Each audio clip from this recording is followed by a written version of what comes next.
Hello everyone, Agastya international સ્કૂલમાં આપ સૌનું સ્વાગત છે. તો આજે આપણે જોશું ઇંગ્લિશ લેંગ્વેજમાં આવતા આર્ટિકલ ધ વિશે. તો મિત્રો, આર્ટિકલ ધ એ કેવા શબ્દોની આગળ વપરાય છે તેના વિશે આજે આપણે જાણીએ. કોઈ નિશ્ચિત વ્યક્તિ કે વસ્તુ માટે આર્ટિકલ ધ વપરાય છે. ઉદાહરણ તરીકે, where is the book that I gave you. Superlative ડિગ્રીમાં ધનો ઉપયોગ થાય છે. દાખલા તરીકે, the Sabarmati is the longest river of Gujarat. સાપેક્ષ તુલના માટે કમ્પેરેટિવ ડિગ્રીમાં 2 વખત ધ આવે છે.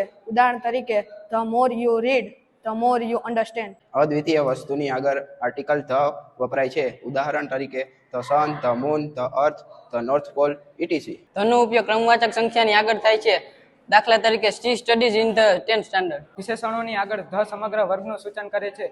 એક્ઝામ્પલ તરીકે, the rich are not always happy. વસ્તુ જે એકમથી વેચાય છે તેની પહેલા ધ આવે છે. ઉદાહરણ તરીકે, cloth is sold by the metre.